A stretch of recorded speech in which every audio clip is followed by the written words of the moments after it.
Hey guys! Good morning! For today's vlog ay dumating na pala tong Maya card na in-order ko online. And ipapakita ko sa inyo kung paano natin siya i-activate and kung paano siya i-link sa Maya app. Ayan, open na natin para ma-activate and ma-link na to sa Maya app ko. So kung within Metro Manila lang pala kayo, 8 to 10 working days yung delivery time niya. Yung outside Metro Manila naman ay 10 to 12 working days. So ganito pala yung laman niya. Yung white na sticker na yan, dyan nakalagay yung address and name ng receiver. So ayan yung mga benefits ng card na to. Pwede niyo siyang gamitin pang bayad online or in-store. Pwede rin kayo maka-withdraw sa mga ATM machines gamit ang card na to. O diba, lakas makasosyal. So ganito pala yung itsura niya, and yung kinuha ko ay yung Visa card. Anyang sa baba ay mga instruction kung paano siya i-activate.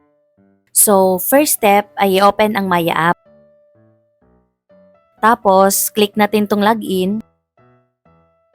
Ayan, andito na tayo sa Maya app application natin. Next naman ay i-click natin tong cards. As you can see, tatlo yung card dyan. So, yung violet na card, yan yung virtual card ko. And itong dalawang black card na to, eto naman yung physical card. Etong Mastercard na to, ay nakalink na to siya. So, ang i-activate natin ngayon ay itong Visa card. But before natin siya i-activate, ipapakita ko muna sa inyo kung ano yung mga card na pwede nyong i-purchase. First ay itong mga classic cards. May Visa and Mastercard. And worth 200 pesos each. Next naman ay itong mga Mobile Legends series. So kung mahilig kayo sa Mobile Legend, para sa inyo tong card na to. And 199 pesos pala tong card na to. So kung gusto nyo mag-order, i-click nyo lang yung card. So ayan, balik na tayo dito. Tapos, i-click mo lang tong may activate now. Tap mo yung arrive, activate card.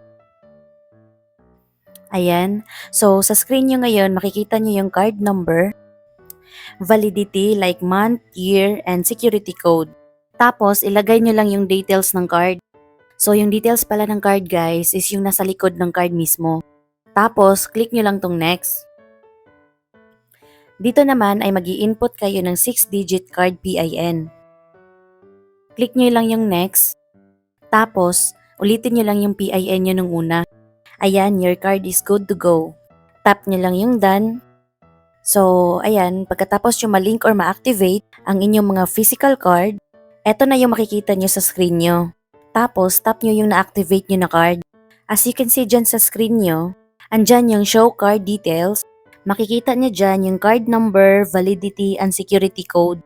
Next naman ay ang change card nickname. Kung gusto nyo ibahin yung pangalan ng card, dito siya i-edit. If ever mawala yung card nyo, pwede mo ma-block yung card mo dito. So, once na-block na yung card, hindi na siya pwede i-undan. So, ayan, ganun lang kadali mag-activate and mag-link ng PayMaya physical card. Muro tayo kikingnan guys. Bye!